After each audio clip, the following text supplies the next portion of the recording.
When you think about comic books from the 1970s, there are a number of artists who did outstanding work. One of them is Dave Cockrum.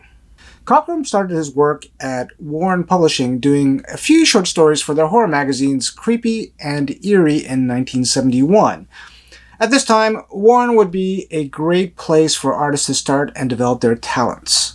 There was a lot of work out there for young artists at that time, and although they weren't getting paid that well, publishers like Warren and Charlton were great places for these artists to develop their talent.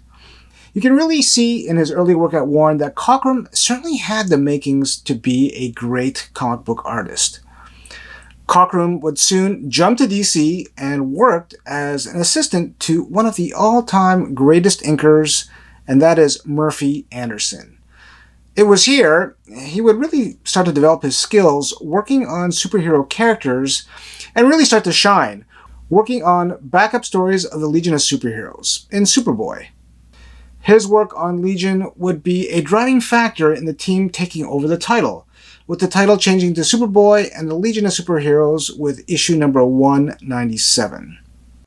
This is Superboy number 188. And this is the first issue where the Legion would be featured as a backup story. And I believe this is also the first work by Dave Cockrum at DC.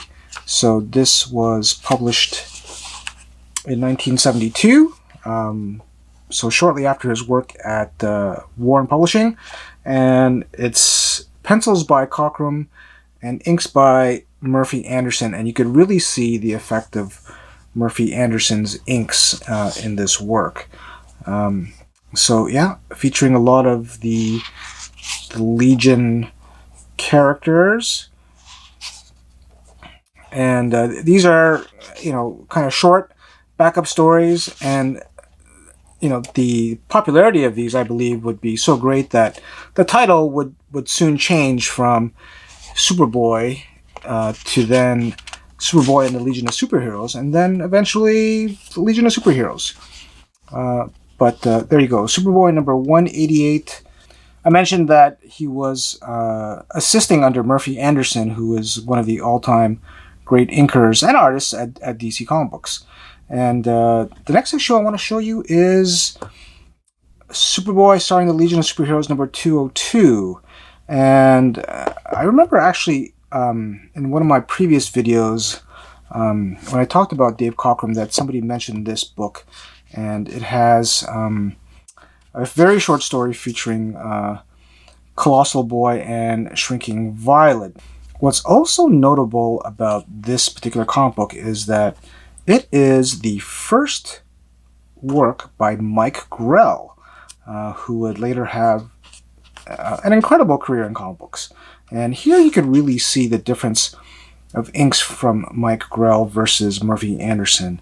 And this is just a very short story, but I do think this artwork is just great. Like a show of things to come with regards to Dave Cockrum and his work on Legion.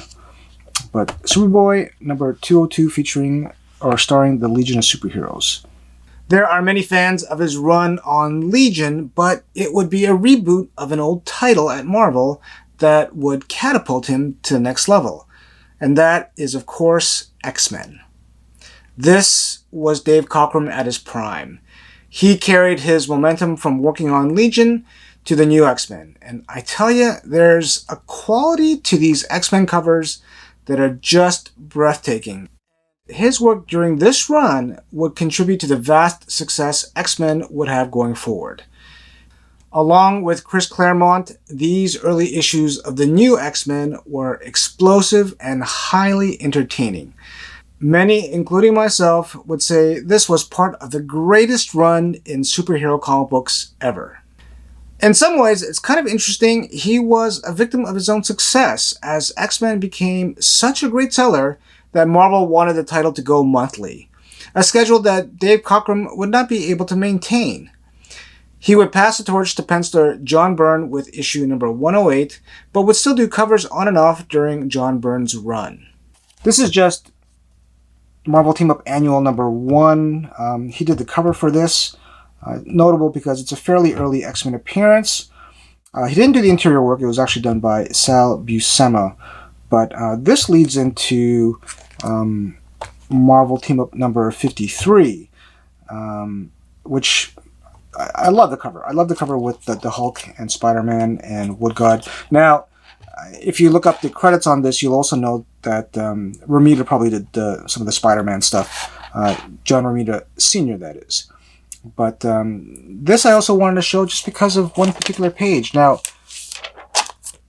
it's interesting in that Dave Cockrum was working on X-Men, and it was a bi-monthly title, but because it was difficult for him to produce a comic book on a monthly basis, and X-Men was becoming so popular, they switched pencilers. And the penciler they would switch to is none other, and I'm sure you are well aware, John Byrne. And this is the first time that John Byrne would do the pencils on X-Men. And there's just one page, this page, that I just kind of want to show you. It just shows you the transition from Dave Cockrum to John Byrne would be an easy one. And a lot of people will say, actually, like, John Byrne's artwork is even better than Dave Cockrum's. And I would agree. But they both were fantastic artists for the X-Men during that time. But this is kind of a follow-up from the Marvel Team Up Annual. And it has some, really nice artwork by John Byrne. And there's the Hulk as well, too. But I always love this issue just because of the cover. I think it's got a fantastic Hulk Spider-Man cover and a great early appearance by X-Men, also drawn by John Byrne. Fantastic issue, fantastic issue. Cockrum's specialty was in costume design, and he is responsible for the design of many iconic costumes. One in particular I always thought was amazing was the Phoenix, who debuted in X-Men number 101. One of the greatest covers he ever did. I always thought the expression of Cyclops on the corner perfectly suited this dramatic moment. Cockrum was also one of the few, I think, who actually drew the eyes of Cyclops behind his visor, which I always liked. The final issue of his run in X-Men introduced the Starjammers in issue number 107. Again, what a great cover featuring so many characters. When he first started working at Marvel, he had a full-time staff position, but he resigned in 1979, upset at how things were going on in the office.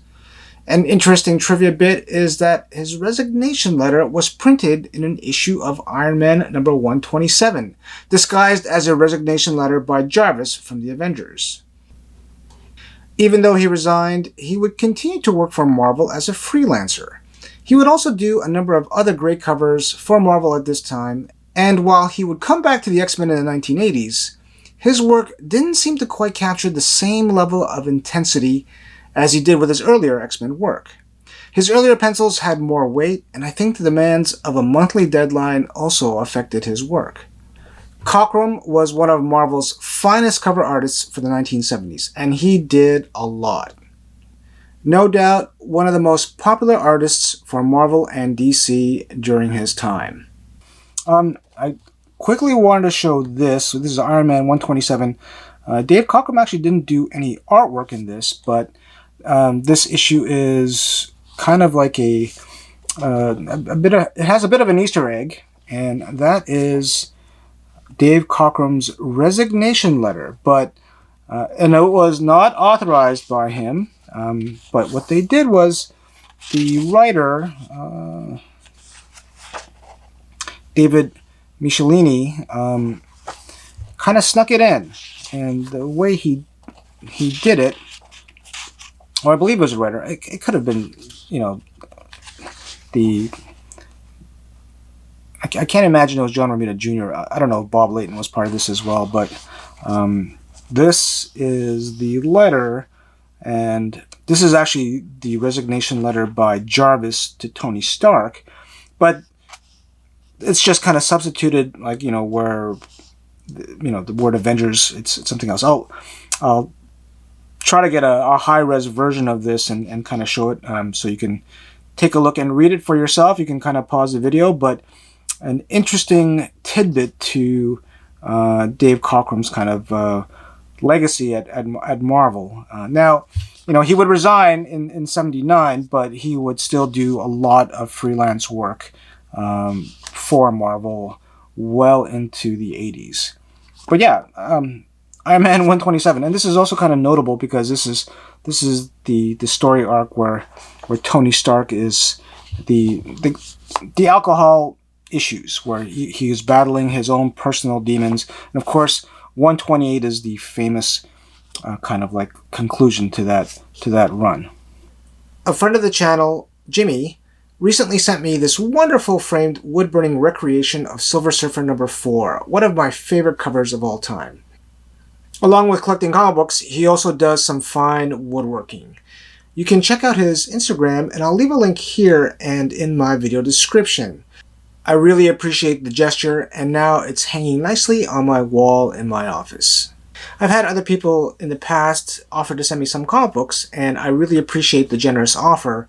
And while in the past I've said yes, I'm starting to say no.